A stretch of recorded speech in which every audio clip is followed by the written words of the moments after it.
Hi, I'm Leslie and today I'm going to share with you how to make a green smoothie. We're going to make a pretty basic green smoothie today. Most of the ingredients we have here today you should have in your kitchen. What you don't have to add all of this every time.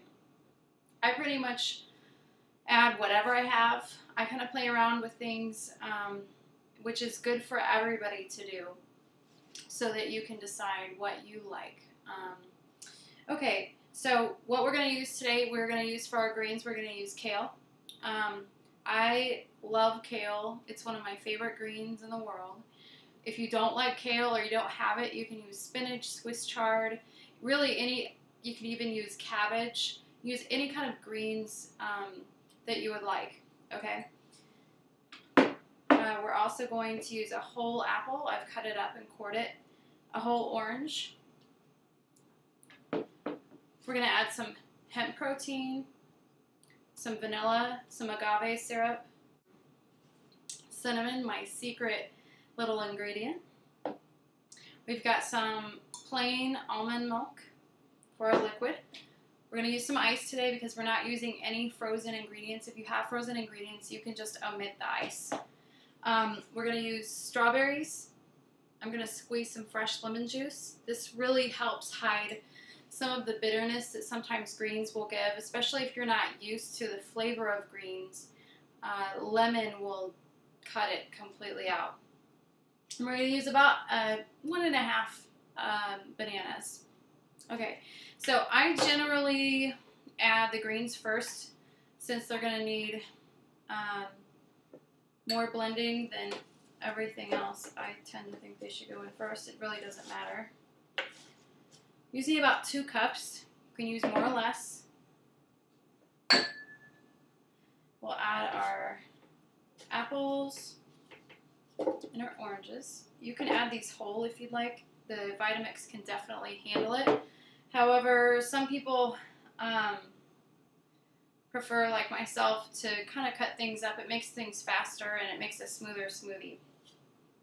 Put your ice in, again, in any order you'd like. We'll put our milk in. I'd say about a cup, cup and a half. Just about a teaspoon of vanilla. As you can see, I don't really measure anything. Just whatever looks right. You can add some agave nectar. If you prefer stevia, that is good as well. Sometimes if your bananas are ripe enough, you just do like a couple dashes of cinnamon. That gives it that, what is that flavor? Secret little ingredient. You can add your strawberries. Here. We'll add our lemon juice.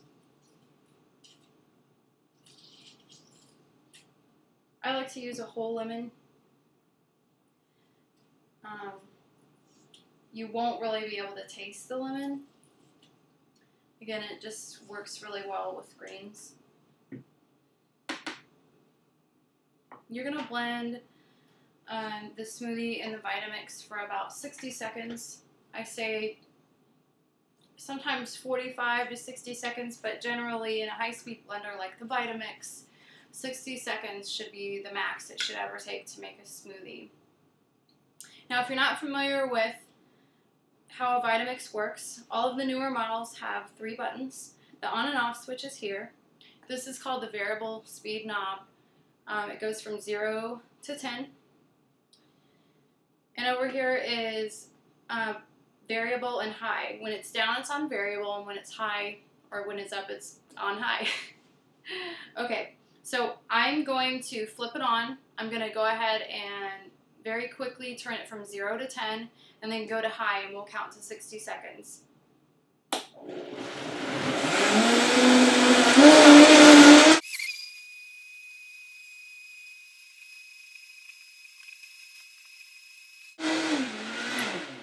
Okay, I think it's done here.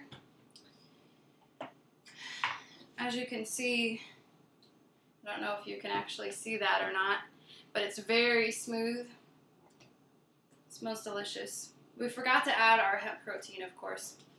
I don't know if you've noticed, but I usually use about a tablespoon to 2 tablespoons. Obviously, this is more than 1 serving, so it's up to you. I wanted to show you one other thing. This is a pickle jar. Normally, I use canning jars, old canning jars if you have them, and you can put the tops on and store them in the freezer. It's a great way to make up a batch or 2 of smoothies and have for later to serve for your family. So you want to go ahead and pour it in and enjoy. Delicious. Well, I hope you try this out, and please feel free to leave me a comment and let me know how yours came out.